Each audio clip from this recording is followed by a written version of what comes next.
to Daily Dhamma, a letter to our children. I'm Dhamma Bum, and I'll be your guide for today's guided meditation. Today is Friday, August 7th, and our reading is The Four Noble Truths and the Eightfold Path. The month of August is right livelihood, and the last 2 weeks we've looked at fundamental concepts of Buddhism. And of course, that's not finished until maybe it's never finished. But we need to look at today's topic, the Four Noble Truths and the Eightfold Path. Friday, we usually focus on making amends, repairing relationships, restoring our practice. Looks like we're 5 by 5. Thank you very much. We'd encourage people to look at the description box for this and previous meditations. There's some information in there that might be useful. In about 24 hours, there will be a closed caption version, and that comes with a transcript.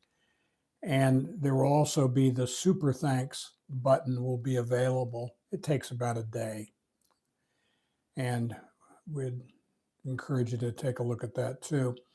In this group, we encourage independent practice in the hopes that you'll do this at home or on your own bat. Your meditation quality will improve dramatically if you practice this on a daily basis. In this group, the first part of our meditation is samatha, or serenity. That's calming down and getting into the groove. The second part is, once we are calm, is vipassana, or panya, and that's insight, wisdom, taking a look at our mind, studying our mind. The first 10 minutes is probably good for beginners. The last half might be a little surplus to needs for beginners. We'd like to thank Mrs. Dhamma, Dhamma G, Eriko, Ian, Brian, Mike, and Aussie Sam. And with that, on my mark.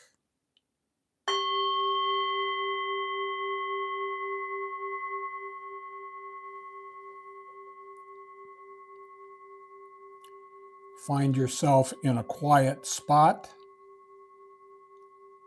spine straight, shoulders back. Lower your chin and let your hands rest in your lap or on your thighs or your knees. Close your eyes and mouth and imagine a ball of white light an inch or two, 3 to 5 centimeters below your nostrils.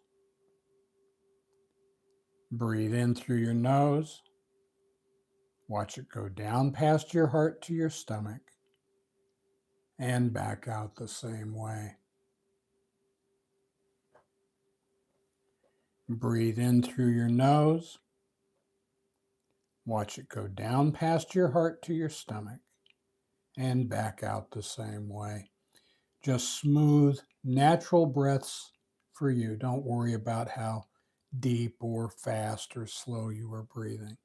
When outside thoughts intrude, gently brush them aside, thinking, no, that's not my business. I'm focused on my breath as I breathe in through my nose. Watch it go down past my heart to my stomach and back out the same way. Now on Fridays, we always start with the Dhammapada, verses 3 through 5. He abused me, attacked me, defeated me, robbed me. For someone hostile like this, hatred does not end.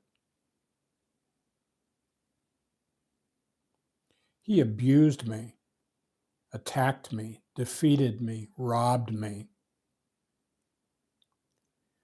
For someone not hostile like this, hatred ends.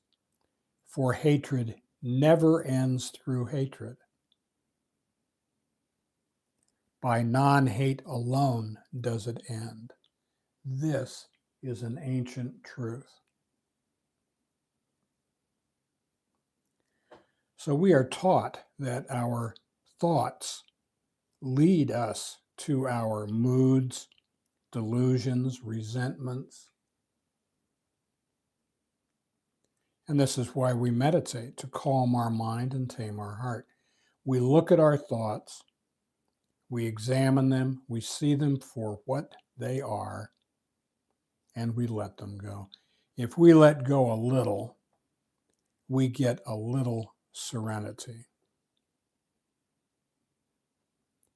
If we let go a lot, we get a lot of serenity. And if we let go completely, that is, if we accept life just the way it is, then we find complete serenity.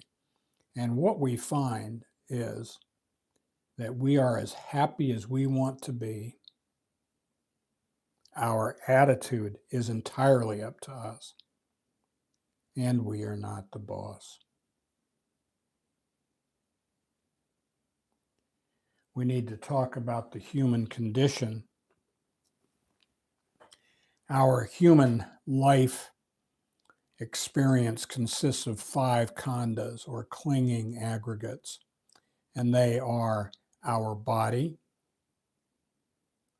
our feelings,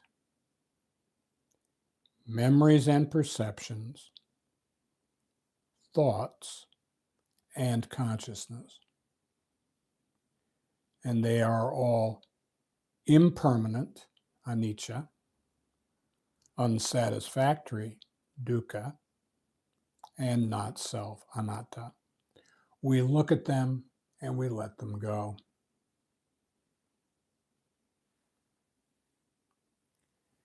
Now, as meditators, we have 3 duties: mindfulness, collectedness, and contentment.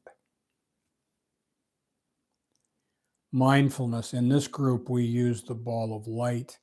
We focus on the light. We watch it. We also listen to the Dhamma talk. And that's not to get attached to the words, but to let them wash over us and sink into our consciousness. Our second duty is collectedness. Some people say concentration. And that just means when outside issues intrude, when, not if, they will intrude.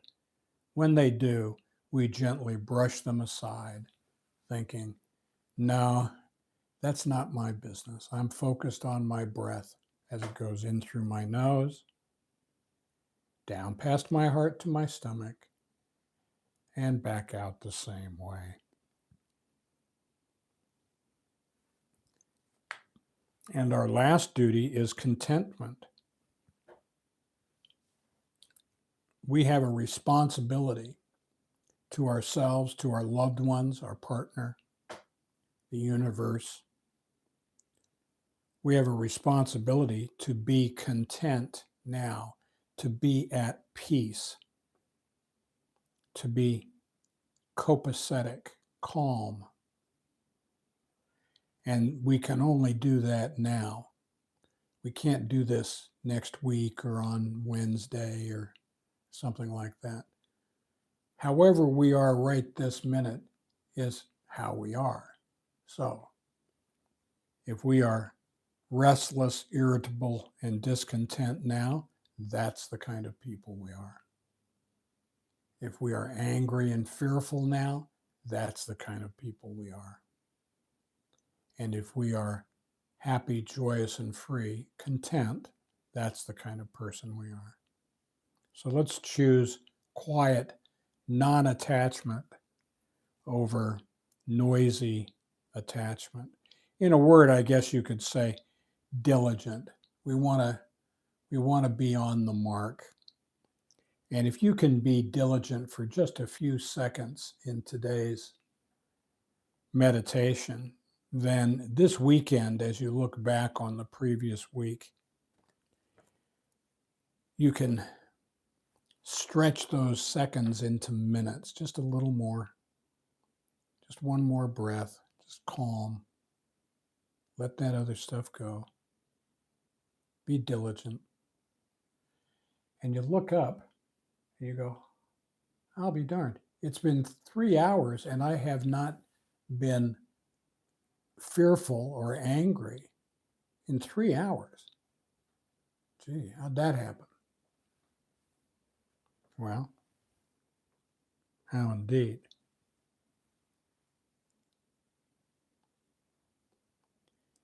As we consider our past week, we can look with cool eyes and ask ourselves 4 questions. When I'm looking at the unsatisfactory interactions I had with people last week, am I minimizing my part and exaggerating theirs? Perhaps through a sense of entitlement. I thought I should get sprinkles. And then when I didn't get them, I was disappointed. 2, was I setting myself up as a victim? Did I set standards that were too high, and then when inevitably they were not met, I throw a temper tantrum? 3, was I expecting people to be something they are not? This is especially true with family. We know our partners, our siblings, our parents, our children. What did we think they were going to do? And 4th, was I expecting perfection in this life? Yeah. Whose fault is that? So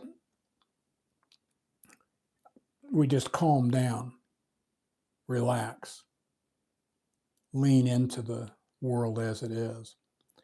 And for beginners, that's about the first half. We're going to move into the second part, which is panya, or wisdom. Some people say vipassana. In the Buddha's first discourse, which was in the deer park in Varanasi, he gave a talk that is called The Setting in Motion of the Wheel of Truth. And in that, he laid out the 4 Noble Truths and the Eightfold Path. And there's a pretty good summary here in the Dhammapada, verses 11 and 12. Those who consider the essential to be inessential, and the inessential as essential, don't reach the essential, living in the field of wrong intention. Those who know the essential to be the essential, and the inessential as inessential, reach the essential, living in the field of right intention. So, discerning what is right intention, what is essential, is very important. In the last 2 weeks, the last 3 episodes, we have looked at, and when we're done today, we will have looked at the 4 truths, the 4 Noble Truths, the Eightfold Path, the 5 Khandhas, and the 3 marks of existence. And these are together form a coherent whole of philosophy of life that puts us on an even keel. And we're going to go into that a little bit today. The 4 Noble Truths, we'll begin with that. There is suffering. Suffering is caused by attachment. Suffering ceases with non-attachment, and non-attachment comes from following the Eightfold Path. So let's unpack that. There is suffering. Can't argue with that. Dukkha is the Pali word. And these are likes and dislikes. They can be our crazy obsessions. These are things that we experience as suffering. The second noble truth, suffering is caused by attachment, and it's attachment to those likes, dislikes, and obsessions. Tanha, which means thirst, or sometimes translated as hunger. It's craving what we like and what we dislike. The third noble truth, suffering ceases with non-attachment. Dukkha nirodha, we let it go. We look at it, we see it for what it is. We see that it's impermanent, unsatisfactory, and not the self, and we walk away.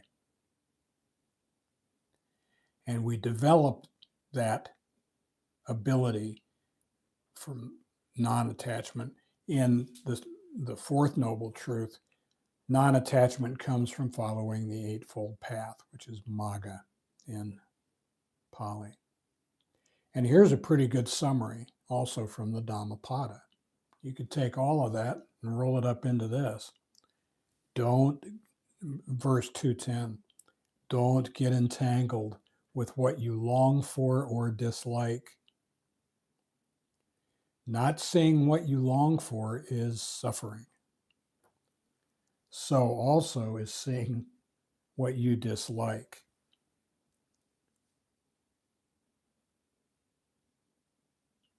So, what about this Eightfold Path business? The Eightfold Path, magga, has three subsidiary streams, and they are sila, ethical conduct, samadhi, which is mental concentration or meditation, some people call it, and panya, which is wisdom. And we'll start with sila, ethical conduct. That has three parts: right speech, say what you mean what you say, don't say it mean. Right action, do the right thing, the next right thing. Oh, I don't know what it is. Yes, you do. If you look over your shoulder before you do it, and then you do it anyway, you're on the hook. And right livelihood. We do not make our living in this life by abusing the divine spark in other people. So we act intentionally without craving, clinging, or clamoring for stuff. I mentioned tanha is insatiable hunger for more money, power, sex, fame, praise, whatever it is, faster cars. And whatever we get, it's never enough. We crave more. Whatever we already have, we cling to. We're just terrified that it'll go away or someone will take it from us.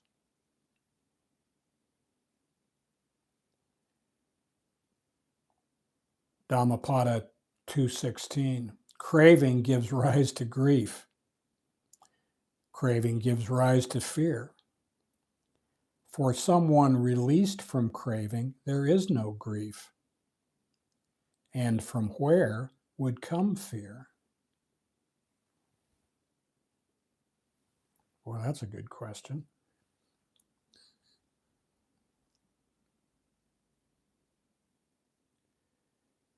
The second stream, samadhi, is mental concentration or meditation stream. It also has three parts: right effort, right mindfulness, and right concentration. Right effort is what we are doing right now. We go to a certain place at a certain time. We should be quiet, not silent, but quiet enough. We dress in loose clothing so it doesn't bind us, and we practice our meditation intentionally. Right mindfulness. In this group, we use as our object of meditation the ball of light. And right concentration. We brush aside outside inessential thoughts. We let things go. When we are meditating, it's the same as when we are going through our daily life. Attachment and aversion cause suffering. We become attached to what we like and to not seeing what we dislike. If I hate Starbelly Sneetches, I'm refusing to accept life on life's terms. It runs my life. Aversion leads to hatred, leads to fear, leads to anger.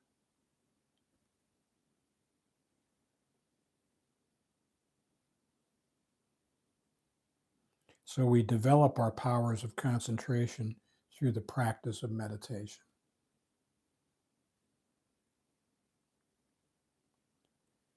And the third stream is panya, or wisdom. And it consists of two parts, right view and right intention. There is some confusion.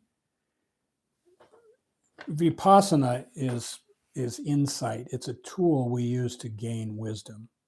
So wisdom is the big show. Vipassana is the stepladder.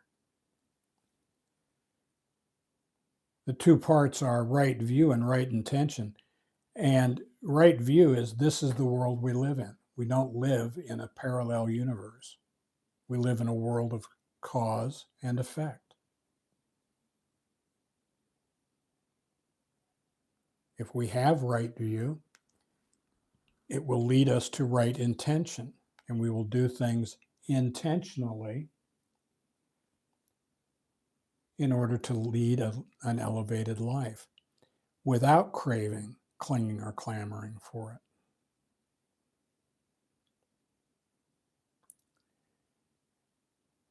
There are questions we can ask ourselves. Why am I here? And what can I take with me? Good questions. Who am I really? And what am I thinking this minute? When I'm grinding, oh, those duck-billed schmoes. God, I hate those guys. When I'm grinding like that, who's responsible for that?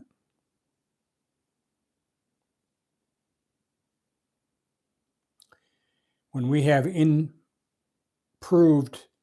wisdom, it will help us discern what is essential from what is inessential. And that's really important. This leads right back to sila, or ethical conduct. And the three streams are sometimes listed as panya, wisdom, sila, ethical conduct, and then samadhi. It doesn't matter. They always go in that order. First we act right, then we can meditate. It never goes the other direction. So straighten up first, then see what happens. We believe that the best way to follow the Eightfold Path is to always be mindful of the divine spark within yourself and within other people. If you do that, you won't go far wrong. So this weekend, as we look back on our last week, if we feel restless, irritable, or discontent, let's step into the next room, close the door, sit down and put our earphones in, cue up this recording, inhale, imagine a ball of white light an inch or two below your nostrils. Inhale through your nose, watch it go down past your heart to your stomach. and back out the same way. Namaste.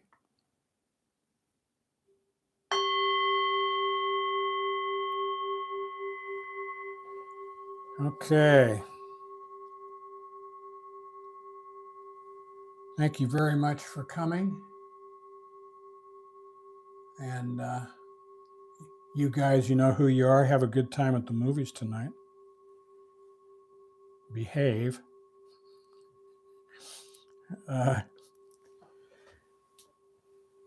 We will be back here on Monday, August 10th, and that'll be at 8:45 in the morning. We'd love to have you here. If you're already here, you know how to get here. If you are listening to this after it's posted, which most people do because most people are busy. Hey, thank you right back. Most people have jobs and stuff like that. I used to have a job. Don't have a job anymore. Some people do.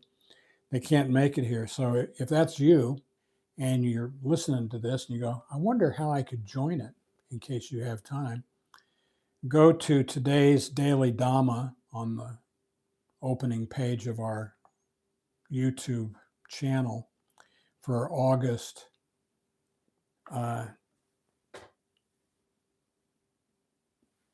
What's today? August 7th. And there's in the description box, there's a three-step procedure for getting in here. And we'd love to have you. It's not necessary, but we'd love to have you come. If this was useful for you, please give us a thumbs up, a like, a comment, a share. Share it with somebody else. Consider giving us a super thanks tomorrow. It's not available today, but it'll be available tomorrow. And have a very wonderful weekend. Namaste.